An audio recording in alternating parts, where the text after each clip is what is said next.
Welcome to my channel friends. देखो आज जो हम पढ़ेंगे वो पढ़ेंगे दक्षिण भारत के बारे में, ठीक है ना। इससे पहले हम नॉर्थ में घूम रहे थे और वहाँ पर हमने हर्षवर्धन को कंप्लीट कर दिया था, ठीक है। तो पहले से थोड़ा सा ना हर्षवर्धन को हम रिवाइज करेंगे, फिर हम डायरेक्ट नॉर्थ मतलब साउथ में क्यों आए, वो दोनों का इतिहास एक साथ मैच होगा, ठीक है, तब जाकर हम आगे चलेंगे। तो वो हम स्टार्ट करते हैं, ठीक है। अच्छा, पहले वाली वीडियो पर ना मैंने बिल्कुल व्यू नहीं आए थे, लेकिन होता ना किसी का एक कमेंट था नेहा गुप्ता महाराष्ट्र से, ठीक है, तो उसे थोड़ा सा मोटिवेट सा कर देता हूँ। मुझे लग रहा है कि हाँ मैं भी मतलब समझा पा रही हूँ या फिर मैं कुछ थोड़ा अच्छा कर रही हूँ, वरना बहुत बेकार थी ठीक है, बिल्कुल भी व्यू नहीं थे, तो ऐसा लग रहा था कि पता नहीं मैं कुछ सही कर भी रही हूँ या नहीं, ठीक। तो अब हम चलते हैं। देखो पहले मैंने क्या पढ़ा था, हर्षवर्धन को पढ़ा था। तो हर्षवर्धन के टाइम पे, हर्षवर्धन की कोई संतान तो थी नहीं, तो हर्षवर्धन के टाइम पे लड़ाई किससे होती है, हर्षवर्धन की और पुलकेशिन की। ये हल्के हर्षवर्धन के बारे में पढ़ा था ना अभी पिछली वीडियो में, हर्षवर्धन की और पुलकेशिन द्वितीय की। इसमें पुलकेशिन द्वितीय ने हर्ष को हरा दिया। तो जो पुलकेशिन द्वितीय था ये कहाँ से आया अचानक से, ये था चालुक्य राजा, चालुक्य वंश का राजा था। अब ये चालुक्य वंश का था तो अचानक से तो चालुक्य वंश होगा नहीं, है ना। जैसे हम नॉर्थ में पढ़ते आ रहे हैं मगध महाजनपद के सारे, हमने इतने सारे वंश पढ़े हैं, तो वैसे ही इस साउथ में भी तो कोई लोग रह रहे होंगे ना, वहाँ पे भी कोई होगा।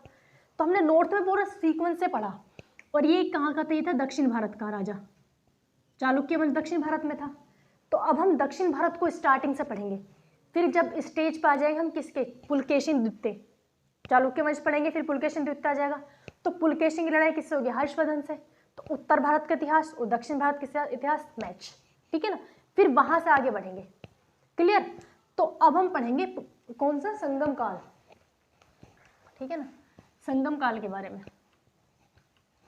बहुत इंपॉर्टेंट है, संगम काल के भी आते हैं क्वेश्चन। देखो संगम काल जो है वो 100 से कितना, 250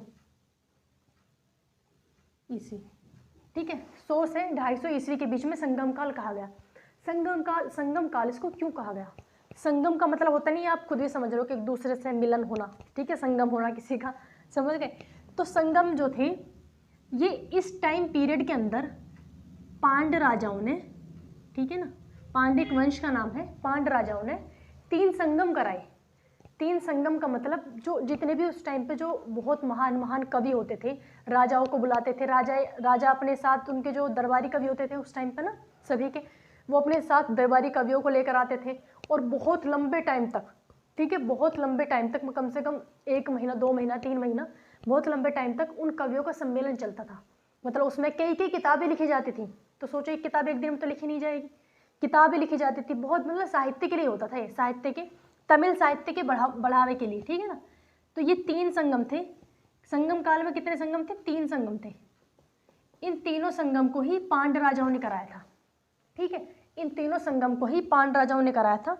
और किस टाइम पीरियड के बीच में, 100 से 250 के बीच में, ठीक है, 100 से 250 के बीच में 3 संगम हुए, जिन्हें संगम बोला जाता था। जितनी जो मीटिंग होती थी सारे राजाओं को बुला के और इतना बड़ा सम्मेलन होता था, तो तमिल साहित्य में उस सम्मेलन को संगम कहते थे, क्लियर।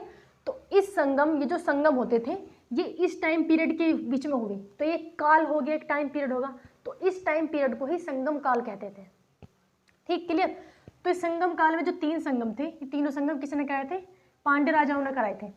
अब इसको देखो, जो इसमें 3 संगम पढ़े हमने, पढ़ेंगे अब पहला संगम, दूसरा संगम, और यहाँ पे तीसरा संगम। इनमें ये तीनों संगम आते हैं क्वेश्चन, पहले संगम की अध्यक्षता किसने की, दूसरे किसने की, या क्या क्या था वो सब।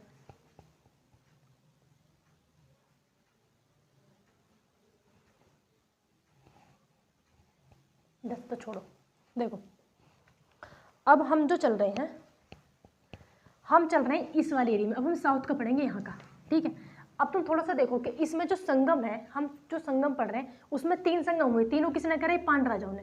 पहले तो ये देखो कि जो संगम काल था पूरा, ये जो टाइम पीरियड था, इसकी जानकारी हमें 3 किताबों से मिलती है। इसकी जानकारी, संगम काल की जानकारी हमें एक तो मिलती है अष्टाध्यायी से। अष्टाध्यायी किसकी है, पाणिनि की अष्टाध्यायी, ठीक है। एक मिलती है इंडिका से, इंडिका मेगस्थनीज की, ठीक है। अष्टाध्यायी, इंडिका और ऐतरेय, ऐतरेय ब्राह्मण ग्रंथ। ऐतरेय ब्राह्मण ग्रंथ किसका, ये मैंने उसमें वैदिक में पूरे बहुत डिटेल में पढ़ा है। ऐतरेय ब्राह्मण ग्रंथ ऋग्वेद का ब्राह्मण ग्रंथ है, ऐतरेय ब्राह्मण ग्रंथ। क्लियर। तो इन तीनों चीजों से इस संगम काल की जानकारी मिलती है। अब ये तो क्लियर है कि संगम काल में 3 संगम हुए थे, उन तीनों संगम के अलग अलग कंपैरेटिवली पढ़ते हैं तो याद रहेगा। देखो जो पहला संगम था, पहले हम जगह देख लेते हैं, जगह मतलब कि लोकेशन कहाँ पर हुआ था। जो पहला संगम था वो हुआ था दक्षिणी मदुरई। दक्षिणी मदुरई यहाँ पे कहाँ हुआ था, दक्षिणी मदुरई। दक्षिणी मदुरई। अभी जो दक्षिणी मदुरई है ये आप देख रहे हो कि यहाँ तो जमीन नहीं है तो पानी है, तो ये डूब गया, अब है ही नहीं। प्रेजेंट में दक्षिणी मदुरई है ही नहीं। उस टाइम पे यहाँ पे मतलब ये जो हमारा इंडिया है थोड़ी जमीन आगे तक थी, फिर धीरे धीरे ये थोड़ा पार्ट डूब गया समुद्र में। ठीक है, तो दक्षिणी मदुरई अब तो भारत के बाहर ही है। ठीक, तो पहला जो संगम हुआ था दक्षिणी मदुरई में हुआ था। अब दूसरे की बात करो, दूसरा संगम होता है यहाँ पे, थोड़ा ऊपर आ जाओ। ठीक है, दूसरा संगम ऊपर कहाँ, कपाटपुरम। कपाटपुरम तीनों तमिलनाडु के एरिया में ही है। ये तमिलनाडु तो है सबसे नीचे, तीनों हुए तमिलनाडु में ही है लेकिन अलग अलग जगह है। दूसरा कहाँ, कपाटपुरम। और तीसरा हुआ उत्तरी मदुरई। उत्तरी मदुरई, उत्तरी मदुरई। ठीक है, जब ये मदुरई 2 थे, उत्तरी मदुरई थोड़ा ऊपर। ठीक है, जब मदुरई 2 थे, एक दक्षिणी होगा तो एक उत्तरी होगा। अब ये वाला तो है ही नहीं, तो अब क्या उत्तरी मदुरई को हम उत्तरी मदुरई बोलेंगे, अब है सीधा मदुरई। ठीक है ना, तो ये क्या है, ये पूरा क्या तमिलनाडु हो जाएगा, इधर क्या, इधर केरल हो जाएगा, इधर आंध्र प्रदेश वाला एरिया हो जाएगा, यही तो है। इधर क्या हो जाएगा, केरल हो जाएगा। ठीक, अब आ जाओ, ये तो होगी लोकेशन। फिर इसकी अध्यक्षता किसने की, अध्यक्षता। इतने बड़े संगम में कोई तो उनको संभालने वाला होगा। राजा तो कराया किसने था, पांड्य राजाओं ने, लेकिन कोई कवि या कोई ऐसा इंसान होगा जो उन सबको इस लेवल का हो कि उनको संभाल सके। ठीक है ना, एक अध्यक्ष भी होगा। तो अध्यक्षता की थी पहले की थी अगस्त ऋषि ने। अगस्त ऋषि बहुत ही ज़्यादा विद्वान थे। ठीक है, अगस्त ऋषि को तमिल साहित्य का जनक भी कहा जाता है। तमिल साहित्य का जनक, क्योंकि देखो ये जो हमारे जो संगम पढ़ रहे हैं तीनों, ये संगम तमिल साहित्य को बढ़ावा देने के लिए थे, क्योंकि बड़े बड़े बहुत विद्वान कवि आते थे तमिल के, सारे साउथ का तमिलनाडु में होते थे। ठीक है, तो अगस्त ऋषि को तमिल साहित्य क्या कहा जाता है, तमिल साहित्य का जनक कहा जाता है। कौन थे तमिल साहित्य के जनक, तमिल के जनक, ये क्वेश्चन आता है अगस्त ऋषि को। ठीक है, इन्होंने ही पहले संगम की अध्यक्षता की थी। अब आ जाओ दूसरे पर, दूसरे संगम की अध्यक्षता जो स्टार्टिंग में तो अगस्त ऋषि ने की थी, लेकिन इसके बाद मतलब स्टार्टिंग काफ़ी लंबे टाइम तक चलते थे ना, लेकिन कुछ कारण रहा होगा, हो सकता है मतलब अगस्त ऋषि की तबीयत ठीक ना हो या कुछ भी कारण हो सकता है। स्टार्टिंग में तो अगस्त ऋषि ने की, दूसरे की भी, लेकिन उसके बाद की थी तोलकापियर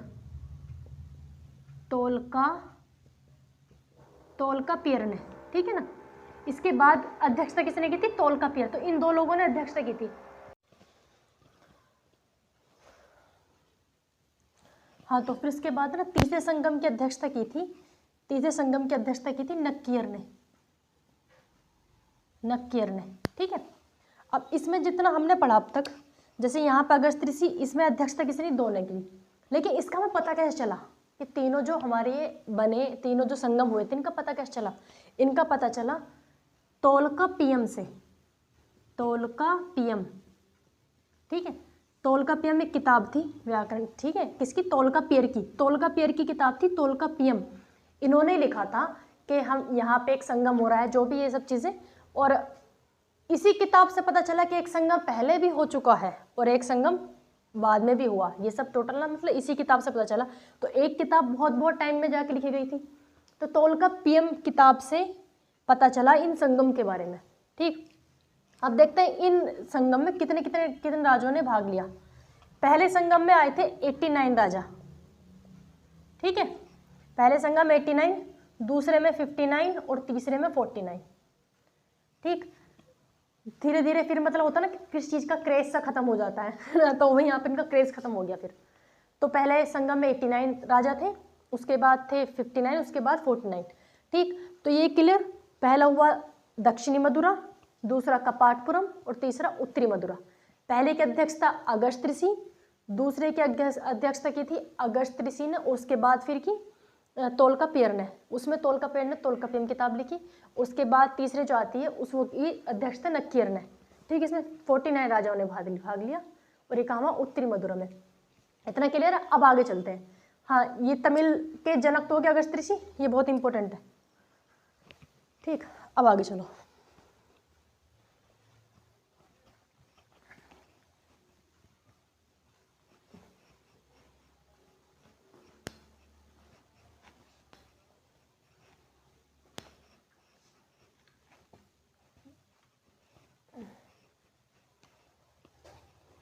देखो, अब इस संगम काल में, इस पूरे संगम काल के इस पूरे पीरियड में 3 वंश बहुत ज़्यादा फेमस है। मतलब 3 वंश के बारे में ही पढ़ा जाता है, चेर, चोल और पांडे। तो हम ये तीनों वंश को पढ़ेंगे। सबसे पहले पढ़ेंगे इसको, चेर को।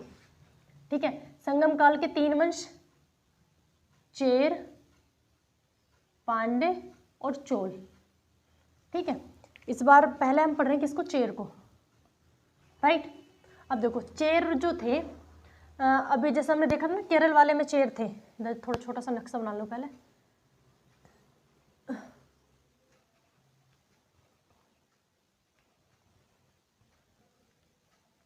यहाँ से तो बेकार ही बनता है, आता नहीं। ठीक है, देखो इधर वाला जो एरिया था ये केरल वाला, ये क्या था, ये था चेर। ठीक है, और इधर तमिलनाडु वाला एरिया थोड़ा सा बड़ा सा है ना, ये क्या था, ये था पांडे। और इसके ऊपर वाला एरिया ये था चोल। ठीक है, इस पूरे 100 से 250 ईस्वी के बीच में, मतलब संगम काल में चेर, पांडे और चोल, इन्हीं वंशों की जानकारी मिलती है। ठीक है, तो इन्हीं के बारे में पढ़ेंगे। और इसकी सबकी जानकारी किन से मिलती है, अष्टाध्यायी, इंडिका और ऐत्रेय ब्राह्मण ग्रंथ से। अब पहले हम ना चेर को पढ़ रहे हैं। देखो चेर में जो था, पहली बात तो चेर जो था इन तीनों वंश में सबसे प्राचीन था। ठीक है, चेर सबसे प्राचीन था। लेकिन चेर का जो अर्थ होता है, चेर का अर्थ होता है पर्वतीय देश। ठीक है, पर्वतीय देश, चेर का अर्थ होता है पर्वतीय देश। लेकिन सबसे प्राचीन था ये। लेकिन जो पांडे हैं, पांडे को बोलते हैं प्राचीन देश।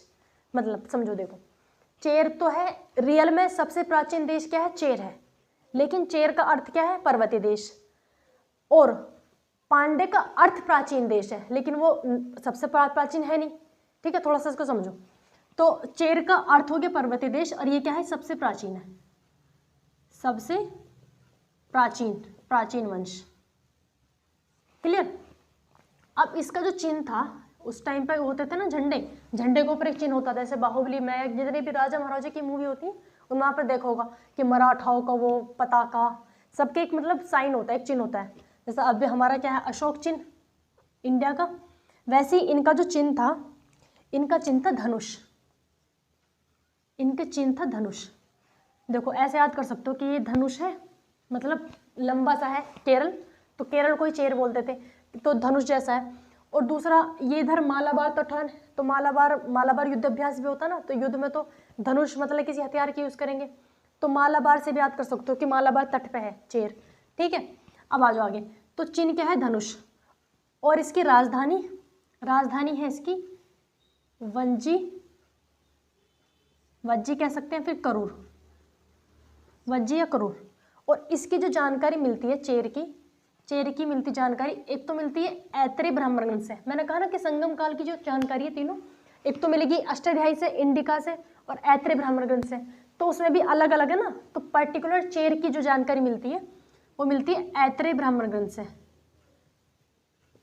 ऐत्रेय ब्राह्मण ग्रंथ से। ऐत्रेय ब्राह्मण ग्रंथ में चेर को केरल नहीं, चेरापद कहा गया, चेरापद। ठीक है, चेरापद। और चेर की जानकारी उसमें भी मिलती है अशोक के दूसरे शिलालेख में। जब मैंने अशोक के 14 शिलालेख पढ़ाए थे ना, अब उसमें ट्रिक से पढ़ाया मैंने, वो जरूर देखना। ठीक है, तो अशोक के दूसरे शिलालेख में दक्षिण भारत के राजवंश है, उसमें चेर, चोल, पांडे, तो उसमें चेर को केरल पुत्र कहा गया है। ठीक है, किसमें, अशोक के दूसरे शिलालेख में। अशोक के दूसरे शिलालेख में क्या कहा गया है, केरल पुत्र, यहाँ पे चेरापद और यहाँ पे केरल पुत्र, केरल पुत्र, ये क्वेश्चन आया हुआ है, ठीक है। अशोक के शिलालेख में क्या कहा गया है, और ऐतरेय ब्राह्मण ग्रंथ में कहा गया है चेरापद, यहाँ पे केरल पुत्र और चेरापद।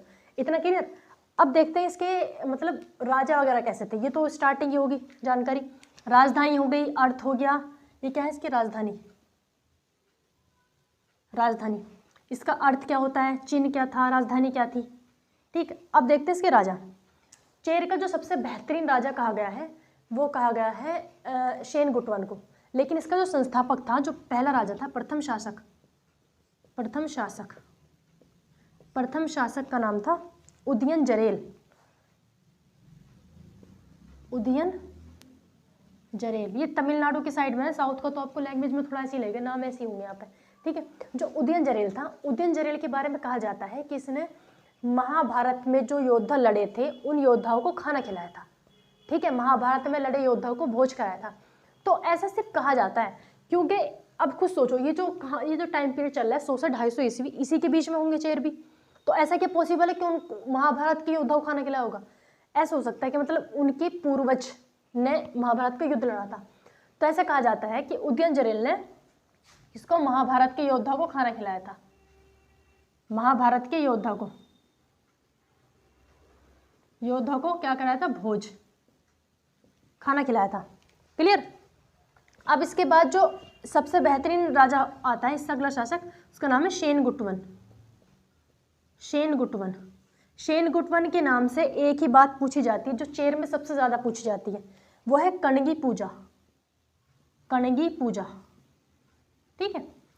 कणगी पूजा, शेनगुटवन ने कणगी पूजा को आरंभ किया। कणगी पूजा कहते हैं पत्नी पूजा को, मतलब पत्नी की पूजा होती थी। ये क्वेश्चन बहुत आता है, ये इंपॉर्टेंट है, ठीक है। शेनगुटवन ने क्या चलाई थी, कणगी पूजा, और कणगी पूजा के लिए उन्होंने आसपास के राजाओं को भी आमंत्रित किया था, श्रीलंका के राजाओं को आमंत्रित किया, आइए महाराज और हमारे यहाँ अपनी पत्नी की पूजा करके जाइए। क्लियर। तो पत्नी पूजा मतलब कणगी पूजा को किसने प्रारंभ किया था, शेनगुटवन ने। एक और राजा का नाम आता है चेर वंश में, उसका नाम है आदिगेमान, ठीक है। आदिगेमान से रिलेटेड बात है कि इन्होंने समुद्र पूजा चलाई, गन्ने की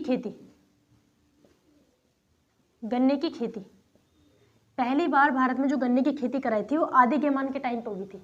आदिगेमान होगा, कहीं कहीं खाली आदिगमान होगा। तो ये तीनों के तीन राजा, एक तो उदयन जरेल, शेनगुटवन, आदिगमान, इनसे एक एक बात इंपॉर्टेंट है, और ये चेर वंश के थे। चेर वंश क्लियर। अब आगे चलते हैं पांडे पे, फिर उसके बाद चोल पे। ये कंपैरिजन जरूर याद रखना, ठीक है। इसको एक बार मैं कंपैरेटिवली भी पढ़ा दूंगी। क्लियर। अब चलो आगे, चेर हो गया।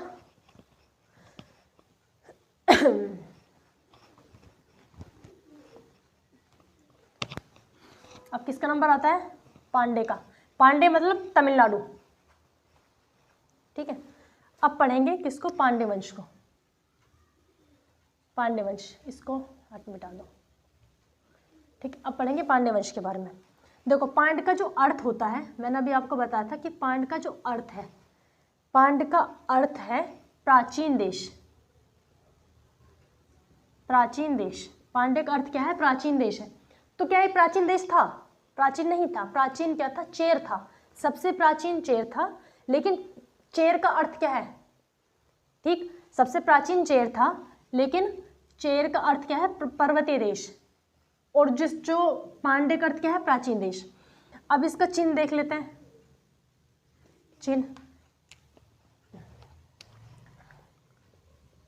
चिन्ह और राजधानी, ये तो सभी में पढ़नी पड़ेगी, ठीक है। कंपैरेटिवली पढ़ सकते हैं इसको, ज़्यादा अच्छा याद होगा, ठीक। इसका जो चिन्ह था, इसका चिन्ह था मछली,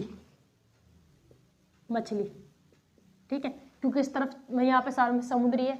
इसका चिन्ह क्या था, मछली था। पांडे का चिन्ह मछली, नाम भी ऐसे लग रहा मछली। और राजधानी का नाम क्या है, मदुरई। जब भी उत्तरी मदुरई या दक्षिणी मदुरई पढ़े ना, वो तो इसकी राजधानी पांडे की मदुरई थी।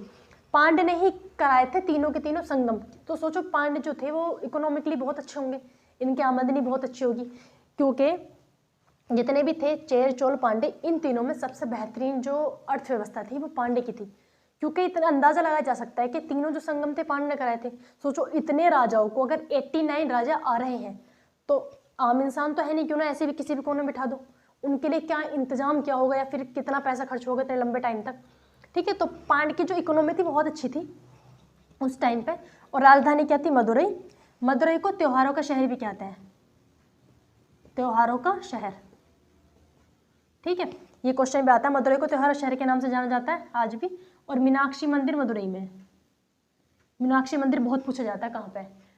तमिलनाडु के मदुरई में है मीनाक्षी मंदिर, जो उस टाइम पे पांड की राजधानी थी। क्लियर? तो ये तो पहले हो चुका कि पांड ने सारे के सारे तीनों संगम कराए थे। अब इसमें और क्या, इसमें राजधानी देख लेते हैं। इसके राजधानी होगी मदुरई, और इसके राजा, इसमें जो पांड में जो राजा थे उनका नाम था नेडियोन। ठीक है, राजा का नाम क्या? नेडियोन। नेडियोन, नेडियोन राजा फेमस थे, सबसे प्रतापी शासक थे नेडियोन। नेडियोन ने समुद्र पूजा चलाई। ठीक है, समुद्र पूजा। शेनगुट्टवन ने क्या चलाई थी? जो चेर राजा था शेनगुट्टवन, उसने चलाई थी कणगी पूजा, मतलब पत्नी की। और यहाँ पे नेडियोन है, पांडे में नेडियोन। नेडियोन ने क्या चलाई? नेडियोन ने चलाई समुद्र पूजा। ये वाले क्वेश्चन पूछे जाते हैं, हल्के मत लेना इनको। ठीक है ना, इन्होंने क्या चलाई थी? समुद्र पूजा। एक बात और है, जो पांड था, पांड जो था वो मातृसत्तात्मक था। मातृसत्तात्मक, ये क्वेश्चन इंपॉर्टेंट है। सत्तात्मक, ये क्या था? मातृसत्तात्मक था। जैसे हमने सिंधु घाटी सभ्यता पढ़ी, इससे पहले भी हमने कुछ दिन पहले वो पढ़ा था सातवाहन। ठीक है, उससे पहले सातवाहन वंश भी मातृसत्तात्मक था। अब हम पांडे पढ़ रहे हैं। ठीक है, पांडे वंश भी क्या था? मातृसत्तात्मक था। तो ऐसा रख सको कि फीमेल में आती है ना मछली, चिन्ह क्या होगा? मछली, क्योंकि मातृसत्तात्मक था, इसलिए इस वजह से उन्होंने अपना चिन्ह क्या? मछली चूज किया। क्लियर? तो नेडियोन ने क्या चलाई थी? समुद्र पूजा चलाई थी। इसके बाद जो राजा था उसका नाम था नेडुजेलियन। जो सबसे प्रतापी शासक कहा जाता है वो कहा जाता है नेडुजेलियन को। नेडुजेलियन। ठीक है, नेडुजेलियन ने उस टाइम के जितने राजा थे आसपास, इधर कौन हो गया? इधर चेर, इधर चोल, और पांड तो खुद था ही। तो जो नेडुजेलियन था, कहाँ से? पांड से। इसने चेर को, चोल को और आसपास के, जैसे यहाँ होगा छोटा सा, यहाँ होगा, यहाँ होगा, आसपास के टोटल 5 राजाओं को, तो कितनों के 7 हो गए, मतलब चेर भी उसमें शामिल, चोल भी, और आसपास के 5 राजाओं को 190 ईसा पूर्व के आसपास, 190 ईस्वी के आसपास हरा दिया था इसने, नेडुजेलियन ने।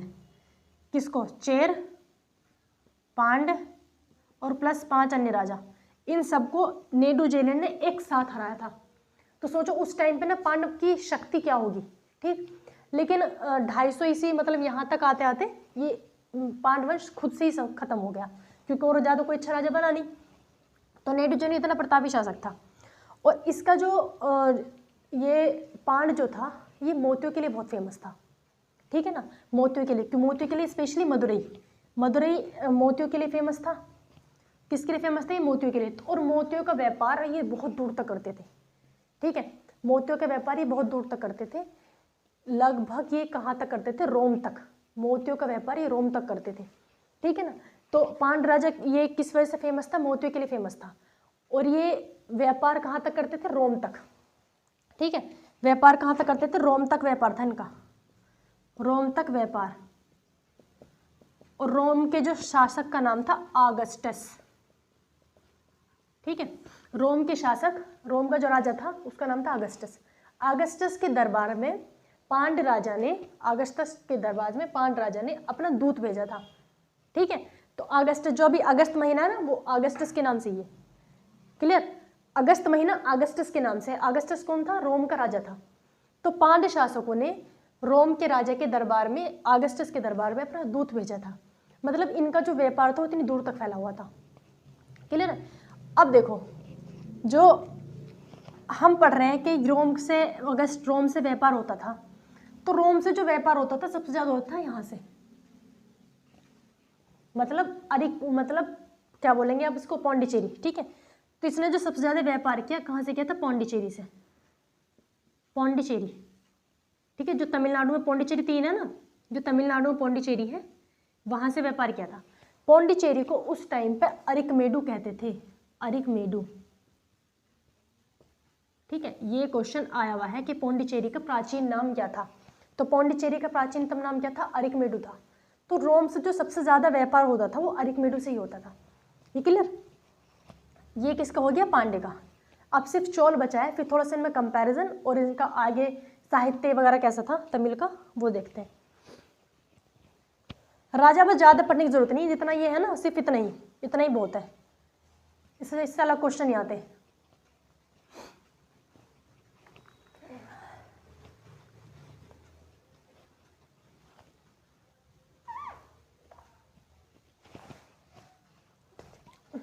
अब किसका नंबर है? चोल का। ठीक है, चोल के बारे में देख लो। जो चोल शासक थे, सबसे पहले इसका तो अर्थ देखो, है ना, इसका अर्थ और इसका चिन्ह। ठीक है, पांड का मैंने शायद चिन्ह नहीं बताया, पांड का चिन्ह बताया था, मछली है ना, चिन्ह हो गया। और इसके राजधानी ये क्या, ये चेर है। ठीक, देखो जो चोल का अर्थ था वो था नया देश।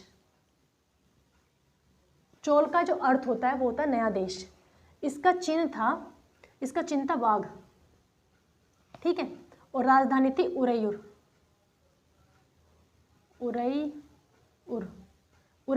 ठीक है, ये जो उरैयूर था ये सूती वस्त्र के लिए फेमस था, सूती वस्त्र। ठीक है, ये जो उरैयूर था ये सूती वस्त्र के लिए बहुत ज़्यादा फेमस था। ये कहा जाता है कि जो चोल थे इनके टाइम के जो उरैयूर के सूती वस्त्र थे वो इतने ज़्यादा बारीक होते थे कि सांप की कांचली से भी ज़्यादा बारीक, समझिए, सांप की कांचली से भी ज़्यादा बारीक। ये किताबों में लिखा है कितने इतने ज़्यादा बारीक होते थे इनके सूती वस्त्र। तो उरैयूर किस लिए फेमस था? सूती वस्त्र के लिए फेमस था। ये जो तीनों राज्य थे चेर चोल पांडे, ये कृष्णा नदी के दक्षिण में थे। इनके ऊपर कौन सी? कृष्णा नदी। लेकिन कृष्णा के नीचे कावेरी नदी है, साउथ में है ना, कृष्णा के नीचे कावेरी नदी है। कावेरी नदी चोल के बीच से जा रही है। ठीक है, तो चोल जो साम्राज्य था वो कावेरी नदी के मैदानी क्षेत्र में था, कावेरी नदी के मैदानी क्षेत्र में था। इस वजह से चोल का जो वो था, मतलब सारा एरिया बहुत ज़्यादा उपजाऊ था।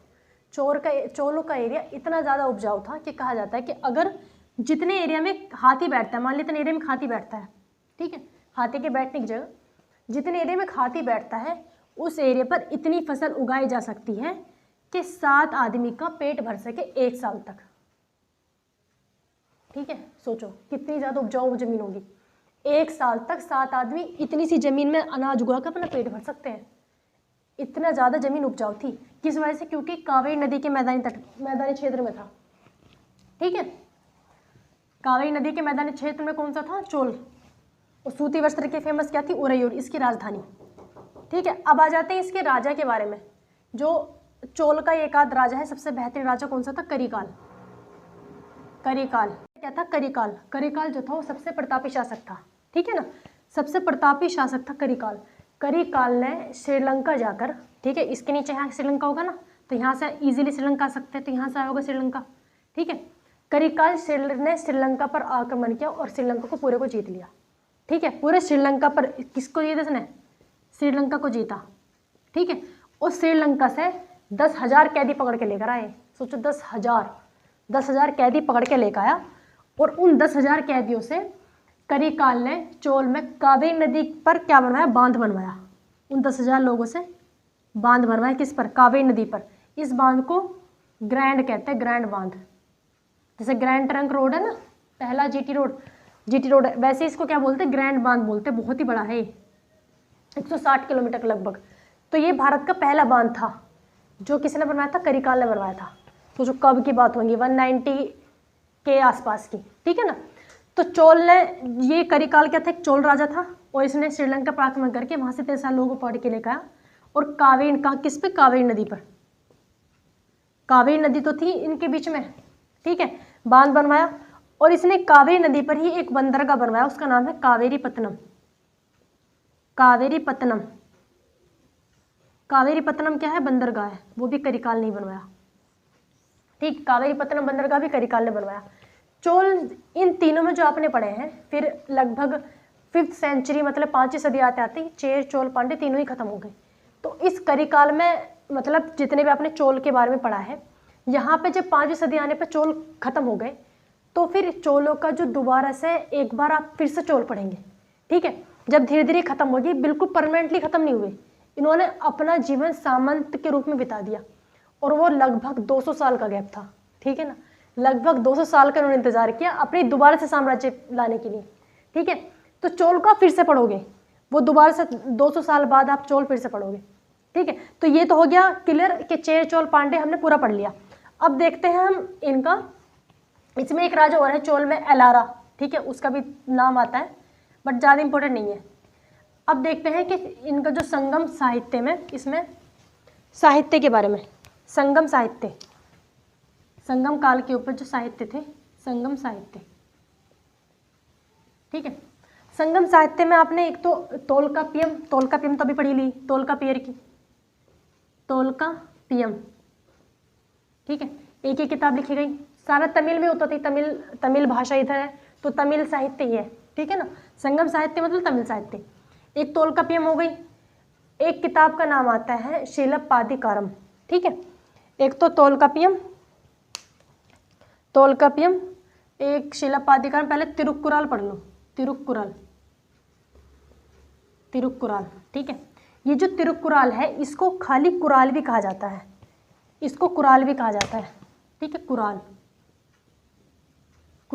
और ये जो कुराल है ये मोस्ट इंपॉर्टेंट बुक है तमिल साहित्य की, इसको तमिल साहित्य की बाइबल कहा जाता है। सोचो कितना बड़ा दर्जा मिला है, इसको क्या जाता है, बाइबल। तमिल साहित्य का बाइबल किसको कहा जाता है, कुराल को, मतलब इसी बुक को शॉर्ट में कुराल भी कह सकते हैं, तिरुक्कुराल, क्लियर। एक किताब का नाम है शिलप्पादिकारम, शिलप्पादिकारम, ठीक है। ये जो है शिलप्पादिकारम, ये थोड़ी सी मतलब नाम ही ऐसा है लेकिन ये थोड़ी इंटरेस्टिंग है। ये इसमें है नूपुर की कहानी, नूपुर की कहानी। नूपुर किसी लड़की का नाम ना है, नूपुर किसे कहते हैं, नूपुर कहते हैं पायल को, जो पायल पहनती है लड़की उसे कहते हैं नूपुर। इसमें है नूपुर की कहानी। इसमें नूपुर की कहानी थोड़ा सा सुन लो चलो। एक राजा था, कहाँ पे, मदुरई के आसपास। उस राजा का एक चक्कर था, उसका नाम था कनगी, ठीक है। और उस राजा का जिससे चक्कर था उसका नाम था कनगी और उसकी असली रानी का नाम था माधवी, ठीक है। तो उसने उस दूसरी जो थी जिससे चक्कर था, ठीक है ना, उसके चक्कर में सारा का सारा अपना सब साम्राज्य सब लुटा दिया। तो जो माधवी थी वो अपने घर आके रहने लगी। अब जब सब उसने लुटा दिया उसके ऊपर, मतलब साम्राज्य ही खत्म हो गया। फिर वो आता अपनी पत्नी के पास, माधवी के पास। तो माधवी थी भैया, पत्नी तो पत्नी होती है, तो माधवी ने उसको एक पायल दी, मतलब नूपुर। इतने बुरे हाल थे उस राजा के उस टाइम पे, बिल्कुल भिखारी हो गया। तो माधवी ने उनको अपनी एक पायल दी कि आप इसको बेच के अपना बिजनेस चला लो कुछ, ठीक है। तो वो जाके एक मदुरई की उसमें मतलब वहाँ पे बाजार में जाकर उन्होंने पायल बेच दी। उसी टाइम पे वहाँ की महारानी की पायल खो गई। अब सब जगह सैनिक घूम रहे, भाई पायल कहाँ चलेगी, पायल कहाँ चलेगी। वहाँ उसको पता चला कि एक आदमी ने ना पायल यहाँ पे बेची है। अब उसको पकड़ लिया गया, उसको पकड़ के फांसी दे दी। सोचो पायल के ऊपर उसको पकड़ के फांसी दे दी, लेकिन वो पायल उसकी तो थी नहीं, वो तो थी माधवी की। तो माधवी ने किसको श्राप दिया, मदुरई को श्राप दिया कि मतलब बिना बेगुनाह को ऐसे फांसी दे दी तो पूरा मदुरई पानी में डूब गया। ये जो मदुरई उत्तरी दक्षिणी मदुरई पानी में डूबा ना, इससे ये मतलब ये कहानी मानते हैं। तो इसमें नूपुर की कहानी है, किसमें, शिलप्पादिकारम में। इसके बाद एक साहित्य है, उसका नाम है मणिमेखले, मणिमेखले। अब देखो ये जो मणिमेखले है ये बौद्ध से रिलेटेड है, बौद्ध से। जो अभी हमने यहाँ पे स्टोरी पढ़ी थी ना कि वो राजा था, उस राजा की और जो उसकी मतलब वो थी, कह सकते हैं जिससे चक्कर था, उनके लड़के का नाम था मणिमेखले। उसने बाद में आके बौद्ध धर्म को अपना लिया। तो मतलब कहते हैं ना घनिष्ठ प्रेम, तो घनिष्ठ प्रेम था वो, क्योंकि उनका बेटा भी था मणिमेखले जिसने बाद में आके बौद्ध धर्म को अपना लिया। तो ये बौद्ध धर्म से रिलेटेड है, ठीक है। ये हो गया साहित्य। और एक किताब और है, उसका नाम है जीवक चिंतामणि, जीवक चिंतामणि, जीवक चिंतामणि। ये है जैन धर्म से रिलेटेड है। तो सभी तमिल साहित्य, लेकिन एक धर्म की बात करें तो ये मणिमेखल होगी बौद्ध धर्म से रिलेटेड और जीवक चिंतामणि होगी जैन धर्म से रिलेटेड, ठीक है। ये हो गया तमिल साहित्य, टोटल तमिल साहित्य के बारे में। अगर हम संगम काल की अगर अर्थव्यवस्था की बात करें तो अर्थव्यवस्था में आप ऐसे देख लो, जैसे अब तक आपने पढ़ा कि मोतियों के लिए फेमस था, ठीक है। मोतियों के लिए मदुरई फेमस था, तो मोतियों का व्यापार होता था। दूसरा पशुपालन और कृषि तो था ही, और व्यापार भी कह सकते हैं ना, बहुत अच्छे लेवल पर रोम तक व्यापार था। तो ये सब हो गया। इसकी अर्थव्यवस्था कैसी थी संगम काल की। एक आता है कि अगर यहाँ पे जो मतलब धार्मिक जीवन कैसा था, तो धार्मिक जीवन आप साउथ में देखो धार्मिक जीवन में ये इनको मानते मुरुगन को, मुरुगन देवता, ठीक है। साउथ में मुरुगन देवता को माना जाता है। अब ये जो मुरुगन देवता है, ये अब मॉडर्न, थोड़ा जमाना मॉडर्न हो गया, तो मुरुगन को ही हम सुब्रमण्यम कहते हैं आज के टाइम पे। सुब्रमण्यम आपने देखा होगा कि जितने भी साउथ के जो सुब्रमण्यम काफ़ी के नाम में होता है सुब्रमण्यम, ठीक है। जैसे मुसलमानों में होता है ना कि अपने नाम में अली लगा लेते हैं या मोहम्मद लगा लेते हैं, उसी तरह से सुब्रमण्यम लगाते हैं, ठीक है, क्योंकि सुब्रमण्यम मुरुगन देवता को बोलते हैं। दूसरा मुरुगन देवता की पूजा होती है, और एक होती है कार्तिकी गणेश जी के भाई, ठीक है, एक इनकी पूजा होती है। तो धार्मिक जीवन ऐसा था। उसके बाद मुरुगन हो गया और धार्मिक जीवन भी हो गया, हमने अर्थव्यवस्था भी देख ली, साहित्य देख लिया, और क्या हो सकता है, ठीक है। वैसे क्लियर है सब, और कुछ बचा नहीं। मुरुगन देवता, हाँ चलो ठीक है, ये सब बिल्कुल क्लियर हो गया, ठीक है। Thank you. वीडियो को जरूर लाइक जरूर करना, और आगे फिर इससे आगे नेक्स्ट वीडियो में अच्छे से पढ़ेंगे।